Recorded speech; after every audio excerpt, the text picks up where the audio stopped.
যি অসমৰ এক অন্যতম সাংস্কৃতিক যি সংগঠন প্ৰজ্ঞা ফাউণ্ডেশ্যন আমি সকলোৱে জানো আৰু এই প্ৰজ্ঞা ফাউণ্ডেশ্যনে মহাপ্ৰতাপ মহাৰাজ পিথৌৰ যি নাটক ইতিমধ্যে যোৱা কাইলৈ কলাক্ষেত্ৰত অনুষ্ঠিত হৈ গ'ল আৰু সেই একে নাটকখন প্ৰায় অসমৰ বাচক বনীয়া প্ৰায় ৮০জনীয়া শিল্পীসকলে যি প্ৰস্তুত কৰি ওলাইছে সেই নাটখন অহা কাইলৈ ঠিক সন্ধিয়া ৬:৩০ বজাত যি আমাৰ সাধাৰণতে নাটকৰ ইয়াতে ৰাজধানী বুলি কওঁ আমাৰ পাঠশালা এই পাঠশালা নাটকৰ ৰাজধানী পাঠশালাত অনুষ্ঠিত কৰিব আৰু সেইখন উদ্বোধন কৰিব আমাৰ অসম সৌৰভ কৃষ্ণৰায় ডাঙৰীয়া আৰু অসম গৌৰৱ ভাৰত কলিতা ডাঙৰীয়াৰ লগতে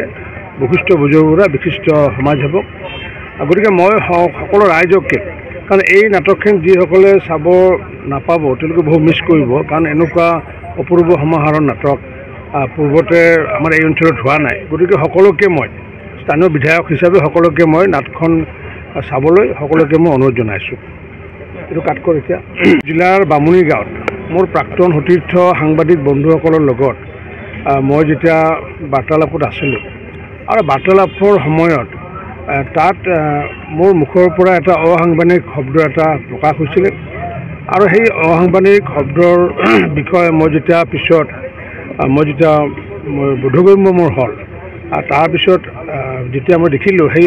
অসাংবিধানিক শব্দটো আচলতে মুখৰে ওলাব নালাগিছিলে কিবা কাৰণত সেইটো ওলাই যোৱাৰ পিছত এইটো বাক্য এই শব্দটো লৈ পেলাই বহুতে দুখ প্ৰকাশ কৰিছে আৰু কিছুমানে হয়তো মোৰ বিপৰীতে হয়তো এজাহাৰো ৰুজু কৰিছে। গতিকে যিসকলে এজাহাৰ ৰুজু কৰিছে বা যিসকলে দুখ প্ৰকাশ কৰিছে আৰু দুখ প্ৰকাশ কৰাটো স্বাভাৱিকেই কাৰণ কিয় সেই শব্দটো আচলতে মোৰ মুখৰ পৰা স্লিপ অফ টাঙে হওক বা যি কাৰণতে ওলাই গ'ল তাৰ কাৰণে মই নিজে অনুতপ্ত। গতিকে সকলো অসমবাসী ৰাইজৰ ওচৰত মই এই শব্দটো মোৰ মুখৰ পৰা যাতে দুনাই বা নোলায় তাৰ কাৰণে